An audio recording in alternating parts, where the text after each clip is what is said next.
ಎಲ್ರಿಗೂ ನಮಸ್ತೆ. ಹೋಪ್ ಎಲ್ಲರೂ ಕೂಡ ಚೆನ್ನಾಗಿದ್ದೀರಾ ಅಂತ ಅಂದ್ಕೊತೀನಿ. ಚೆನ್ನಾಗಿರಿ ಕೂಡ.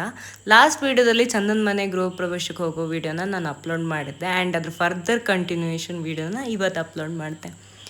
ರಾತ್ರಿ ಆದ ತಕ್ಷಣ ನೈಟ್ ಮನೆ ಹೋಗಿಸುವಂಥ ಪ್ರೋಗ್ರಾಮ್ ಏನಿತ್ತಲ್ಲ ಅದು ಸ್ಟಾರ್ಟ್ ಆಗಿರ್ತಿತ್ತು. ಆ್ಯಂಡ್ ನಾನು ಎಷ್ಟೋ ಡಿಫ್ರೆನ್ಸ್ನ ಕಂಡ್ಕೊಂಡೆ. ಲೈಕ್ ನಮ್ಮ ಸೈಡಲ್ಲಿ ಯಾವ ಥರ ಎಲ್ಲ ಪೂಜೆ ಮಾಡ್ತಾರೆ ಆ್ಯಂಡ್ ಇವ್ರ ಸೈಡಲ್ಲಿ ಏನು ಚೇಂಜಸ್ ಇತ್ತು, ಅದು ಇವ್ರ ಕಡೆ ದೇವ್ರು ಯಾವ ರೀತಿ ಇತ್ತು, ಮನೆ ಒಳಗೆ ತಗೊಂಡು ಬರ್ತರು ಎದ್ದಲ್ಲ. ಆ್ಯಂಡ್ ಹಾನೆಸ್ಟಾಗಿ ಚಂದನ್ ಕೂಡ ದೇವ್ರನ್ನ ಇಷ್ಟು ನಂಬ್ತಂತ ದೇವರನ್ನೇ ಗೊತ್ತಿರಲಿಲ್ಲ. ಬಿಕಾಸ್ ಅವನು ದೇವಸ್ಥಾನಕ್ಕೆ ಹೋಗೋದು, ಕೈ ಮುಗಿಯೋದು ಇದೆಲ್ಲ ಮಾಡೋದು ಸ್ವಲ್ಪ ಕಮ್ಮಿ. ಬಟ್ ಅವನ ಕನಸಿನ ಮನೆ ಇದು. ಸೊ ಅವ್ನು ಕಾಲೇಜ್ ಬಂದ ಟೈಮಿಂದ ಅಂದರೆ 3 ಇಯರ್ಸ್ ಆಯ್ತಲ್ಲ ಈಗ BMS ಜರ್ನಿ ಸ್ಟಾರ್ಟ್ ಆಗಿ. ಸೊ ಅವತ್ತಿಂದ ಹೇಳ್ತಿದ್ದ ಎಲ್ರಿಗೂ ಗೃಹ ಪ್ರವೇಶಕ್ಕೆ ಬನ್ನಿ ಬನ್ನಿ ಬನ್ನಿ ಅಂತ ಹೇಳಿ. ಫೈನಲಿ ಆ ಡೇ ಕೂಡ ಬಂತು. ನಾನು ನೋಟಿಸ್ ಮಾಡಿರೋ ಫಸ್ಟ್ ಡಿಫ್ರೆನ್ಸ್ ಇದೆ. ಇದು ಚಂದನ್ ಅವರ ಅಜ್ಜಿ ತಾತ, ಅಪ್ಪನ ಅಮ್ಮ ಮತ್ತು ಅಪ್ಪ ಫಸ್ಟ್ ಅವ್ರ ಕಾಲು ಪೂಜೆ ಮಾಡಿ ಆಮೇಲೆ ಪೂಜೆನ ಸ್ಟಾರ್ಟ್ ಮಾಡ್ತಾರೆ.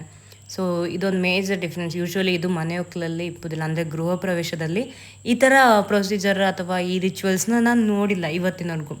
ಇದೇ ಫಸ್ಟ್ ಟೈಮ್ ನಾನು ನೋಡಿರೋದು ಅಲ್ಲಿ ಹೋದಾಗ. ಸೊ ಏನೋ ಹೊಸ್ತಂತ ಅನಿಸ್ತು. ಯೂಶ್ವಲಿ ನಮ್ಮ ಕಡೆಯಲ್ಲೇ ಅಂತ ಮದುವೆ ಟೈಮಲ್ಲಿ ಕಾಲು ತೊಳೆಯೋದು, ಅದು ಕೂಡ ಹುಡುಗಂಗೆ ಕಾಲು ತೊಳೆಯೋದನ್ನು ನೋಡಿದೆ. ಅಷ್ಟೇ ಬಿಟ್ಟರೆ ಗೃಹ ಪ್ರವೇಶದಲ್ಲೂ ಈ ಥರದೊಂದು ಮಾಡ್ತಾರೆ ಅಂತ ಹೇಳಿ ನಂಗೆ ಗೊತ್ತಿರಲಿಲ್ಲ. ಅವ್ರ ಆಶೀರ್ವಾದ ತೊಗೊಂಡ್ರ ಮೇಲೇ ಇವ್ರು ಪೂಜೆನ ಸ್ಟಾರ್ಟ್ ಮಾಡಿದ್ರು. ಆ್ಯಂಡ್ ತುಂಬ ಡಿಫ್ರೆನ್ಸ್ ನೋಡಿದೆ. ದೇವ್ರನ್ನ ನೀವು ಕೂಡ ನೋಡ್ತಿರ್ಬೋದು, ದೇವ್ರನ್ನ ಕೂರಿಸಿರೋ ರೀತಿ ಆ್ಯಂಡ್ ಅದನ್ನು ಪೂಜೆ ಮಾಡ್ತಿರೋ ರೀತಿ ಕೂಡ ಅಷ್ಟೇ. ಈ ಕುಂದಾಪುರ ಸೈಡ್ ಅಥವಾ ಕೋಸ್ಟಲ್ ರೀಜನಲ್ಲಿ ಏನು ಸೆಲೆಬ್ರೇಟ್ ಅಂತ ಹೇಳೋಕ್ಕೆ ಇಷ್ಟಪಡೋದಿಲ್ಲ, ಯಾವ ರೀತಿ ಆಚರಣೆ ಮಾಡ್ತಾರಲ್ಲ ಆ ರೀತಿ ಇರಲಿಲ್ಲ ಅದು. ಆ್ಯಂಡ್ ನಾವು ಕೂಡ ಹೋಮಕ್ಕೆ ಚಕ್ಕೆನ ಏನು ಯೂಸ್ ಮಾಡ್ತಿರಲ್ಲ ಅದು ಅದು ಮೇಯ್ನ್ಲಿ ಇದು ಏನು ಹಲಸಿನ ಚಕ್ಕೆ ಆಗಿರಬೇಕು. ಬಟ್ ಇವ್ರ ಕಡೆ ಹಂಗೇನಿಲ್ಲ ಅಂತೆ, ಯಾವ ಚಕ್ಕೆ ಬೇಕಾದರೂ ಯೂಸ್ ಮಾಡ್ಬಂತು. ಅದೇ ನಂಗೆ ದೊಡ್ಡ ಶಾಕ್ ಅಂತ ಅನಿಸಿರೋದು. ನಾನು ಆಮೇಲೆ ಗೃಹ ಪ್ರವೇಶ ಮುಗಿದ್ಮೇಲೆ ಅವ್ರ ಹತ್ರ ಕೇಳ್ತಿದ್ದೆ ಕೂಡ, ಯಾಕೆ ಹಾಗೆ ಏನಂತ ಹೇಳಿದ್ರೆ, ಇಲ್ಲ ಯೂಶ್ವಲಿ ನಾವಿಲ್ಲಿ ಏನು ಸಿಗುತ್ತೋ ಅದೇ ಯೂಸ್ ಮಾಡೋದು, ಹಲಸಿನ ಚಕ್ಕೆನ ಯೂಸ್ ಮಾಡೋದಿಲ್ಲ ಹೋಮಕ್ಕೆ ಅಂತ ಹೇಳಿ. ಪೂಜೆ ಎಲ್ಲ ಮುಗಿದ್ಮೇಲೆ ಬಲಿ ತೆಗೆದು ಅಷ್ಟೇ ತುಂಬ ಡಿಫ್ರೆನ್ಸ್ ಕಂಡೆ.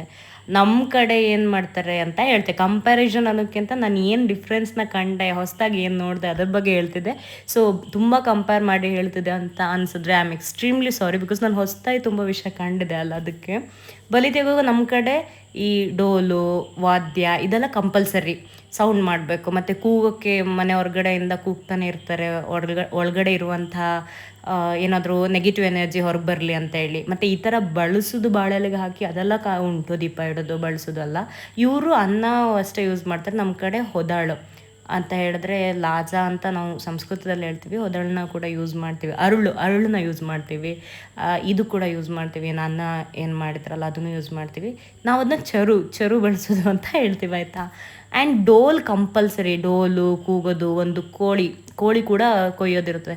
ಬಟ್ ಇವರು ಆ ಥರ ಮಾಡಿರಲಿಲ್ಲ. ಜಸ್ಟು ಈ ರೀತಿ ಎಡೆಗೆ ಬಳಸಿ ಅಲ್ಲಿ ದೀಪ ಇಡೋದು ಅಷ್ಟೇ.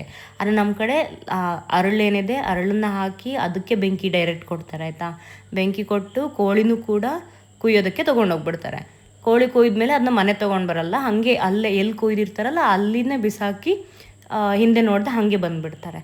ಆ್ಯಂಡ್ ಆಗಲೇ ಹೇಳಿದ್ನಲ್ಲ ಚಂದನ್ ಇದನ್ನೆಲ್ಲ ಮಾಡ್ತಿದ್ದ ಅಂತೇಳಿ, ನನ್ನ ಬಿಟ್ಟು ನಮ್ಮ ಕ್ಲಾಸಲ್ಲಿರೋ ಯಾರಿಗೂ ನಂಬಿಕೆನೇ ಇಲ್ಲ. ಬಿಕಾಸ್ ಆ ಮನುಷ್ಯ ಒಂದು ಕೈಯೂ ಮುಗಿಯಲ್ಲ, ದೇವ್ರ ಹತ್ರ ಬೇಡ್ಕೊಳ್ಳೋದಿಲ್ಲ. ಆ್ಯಂಡ್ ಅವನಿಗೆ ಅವರ ಅಪ್ಪ ಅಮ್ಮ ಅಂತ ಹೇಳಿದ್ರೆ ಜೀವ, ಅಷ್ಟು ಇಷ್ಟ. ಅವ್ನು ಯಾವತ್ತೂ ಅವ್ರ ಅಪ್ಪ ಅಮ್ಮನೇ ದೇವ್ರ ಥರ ನೋಡ್ತಿದ್ದ.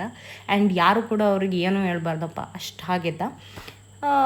ಸೊ ಇದೆಲ್ಲ ಮಾಡ್ತಿದ್ದು ಒಂಥರ ನಮಗೂ ಒಂಥರ ಆಶ್ಚರ್ಯ ಇದ್ದಿತ್ತು. ಎಲ್ರಿಗೂ ಕೂಡ ಅದನ್ನೇ ಮಾತಾಡ್ತಾ ಬರ್ತಿದ್ದು ಕೂಡ ರಿಟರ್ನ್ ಬರಬೇಕಾದ್ರೆ ನಾವು.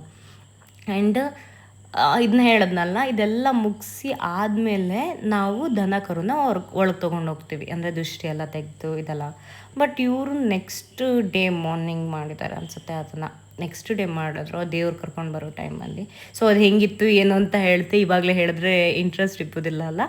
ಸೊ ಫರ್ದರ್ ವಿಡಿಯೋ ಅದ್ರ ಮೇಲೆ ಇದ್ದೆ. ಆ್ಯಂಡ್ ಅದನ್ನೇ ಕಂಬ ಹೋಮ ಹವನ ಏನೆಲ್ಲ ಮಾಡಬೇಕು, ಬಲಿ ತೆಗಿಯೋದು ಎಲ್ಲ ಮಾಡಿದ್ರು.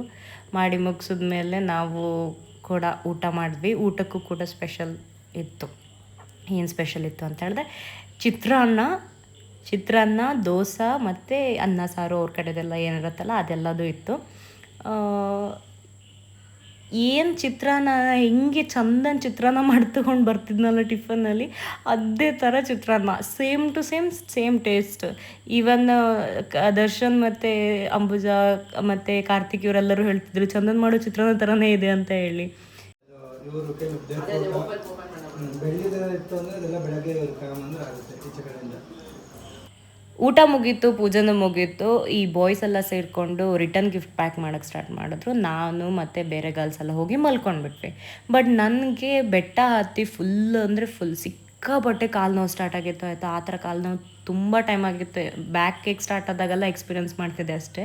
ಬಟ್ ಇದು ರಿಟರ್ನಾಗಿ ನಂಗೆ ಅದೇ ಥರ ಕಾಲು ನೋವು ಸ್ಟಾರ್ಟ್ ಆಯಿತು. ಆ್ಯಂಡ್ ಖುಷಿ ಬಂದು ಅಕ್ಕ ಕೆಳಗೆ ಬನ್ನಿ ಮಲ್ಕೊಳಕ್ಕಾಗ್ತಿಲ್ಲ ಅಂತ ಹೇಳಿದ್ರೆ ಕರ್ಕೊಂಡು ಬಂದು ಇವರೆಲ್ಲ ರಿಟರ್ನ್ ಗಿಫ್ಟ್ ಪ್ಯಾಕ್ ಮಾಡಿದ್ಮೇಲೆ ಸಣ್ಣದಾಗಿ ಸಂಗೀತ ಕಚೇರಿ ಸ್ಟಾರ್ಟ್ ಮಾಡಿದೆ. ಆ್ಯಂಡ್ ಗುರು ಅಣ್ಣ ಅಂತೂ ಸಿಂಗರ್ ಎಷ್ಟು ಚೆನ್ನಾಗಿ ಹಾಡು ಹೇಳ್ತಾರೆ ಏನಂತ ನೀವೇ ನೋಡಿ ಆಯಿತಾ. ಇದಾದಮೇಲೆ ಚಂದನ್ ಕೂಡ ಸಾಂಗ್ ಹೇಳ್ತಾನೆ. ಆ್ಯಂಡ್ ಅವ್ರ ಅಮ್ಮನ ರಿಯಾಕ್ಷನ್ ಮಾತ್ರ ಮರಿದೆ ನೋಡಿ.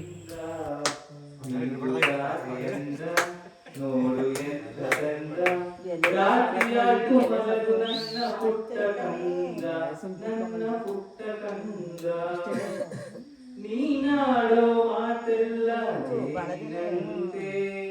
ನಗುವಾಗ ಮೊಗವೊಂದು ಹೂವಿನಂತೆ ನೀನಾಡೋ ಮಾತೆಲ್ಲ.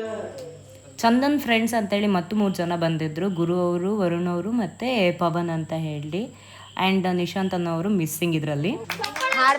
ಇವಾಗ ಬರೀ 25 ಸೆಕೆಂಡ್ಸ್ ಏನು ಇಲ್ಲದೆ ನಿಂತಾಯ್ತು. ಆಡ ಚಂದು ಪ್ಲೀಸ್ ಪ್ಲೀಸ್ ಕೊಣ ಇಲ್ಲಿ ನೀನು ಯಾರು ನಗಾಡಿದ್ರು ಕೇಳಿಸ್ಕೋಬೇಡ. ಕಣ್ಮುಚ್ಕೊಂಡು ಧೈರ್ಯ ತಗೊಂಡು ಆಡಿದ್ರು.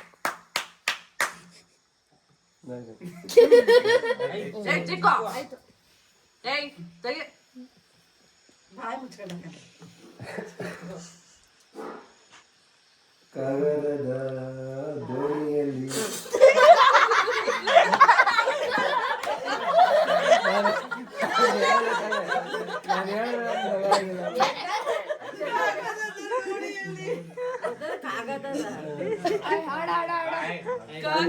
ಕಾಗದದ ದೋಣಿಯಲ್ಲಿ ಕಾಗದದ ದೋಣಿಯಲ್ಲಿ ನಾಕೂರುವಂತ ಹೊತ್ತಾಯಿತೆ ಕಾಣಿಸದ ನೀಯೊಂದು ಈಗ ಅರ್ಥ ಆಯ್ತು. ಕಣ್ಣಲ್ಲೇ ಕೂತು ಮುತ್ತಾಯಿತೆ ಅಗಿರಾಗಿತೇನೋ ನನ್ನೆದೆಯ ಭಾಗ ಕಂಡೀತೇನೋ ತಂಪಾದ ತೀರ ಸಿಕ್ಕೀತೆ ಮುಂದಿನ ದಾರಿ ನನ್ನೆಲ್ಲ ಇನ್ನೊಂದೇ ವಿಸ್ಮಯ ತೋರಿ